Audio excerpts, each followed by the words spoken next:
Who do you think's got the harder job? This is sort of a loaded question, and you're going to be biased about this, of course, in your answer. But who's got the harder job? A shuttle commander for a short sprint type of mission, if you will, or a station commander who has to oversee a giant complex for a half year in a multinational environment? Well, I think I could probably better answer that question, although, I haven't been the station commander, but having had all the training and having a fairly good understanding of what the job entails, they're clearly different. The missions are different. The shuttle is very, the shuttle mission timeline is very scripted. You train practically everything you're going to do multiple times. You have a larger support structure, I think, here at the Johnson Space Center when you're training.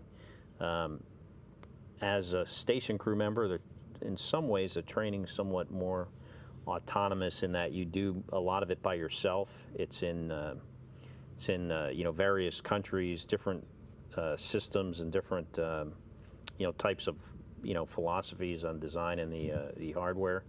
And then, the other thing, too, is it's more of a, we call it an expedition for a reason. It's, it's a long duration mission that involves, being isolated from friends and family. The training also has somewhat of that aspect that you travel around to these different countries. So I think, overall, I think probably the station flight presents more difficulty, but they're kind of really hard to compare because they are so much different.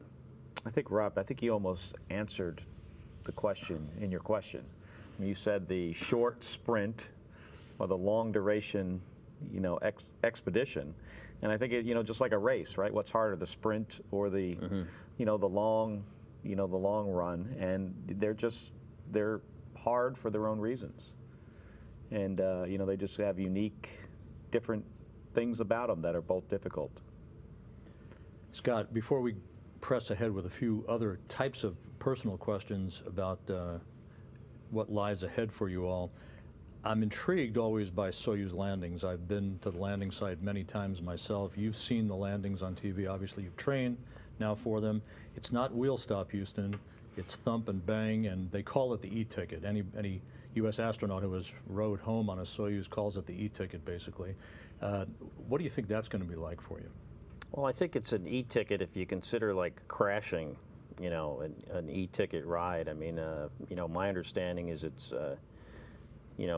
kind of a violent re-entry and impact with the Earth that has really gotten some people's attention. I'm glad I've talked to a lot of people about it, so hopefully it won't be as big of a surprise, but it can be, higher G-forces.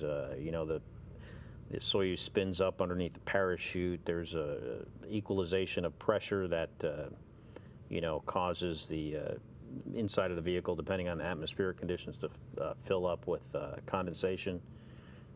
Can seem rather smoky to people, and then when you hit the ground, it's hard, and then the vehicle, as you've seen, can roll and be in a weird orientation, and all that combined with the fact that your body's somewhat deconditioned and your vestibular system is affected, can make it for quite a violent, surprising event.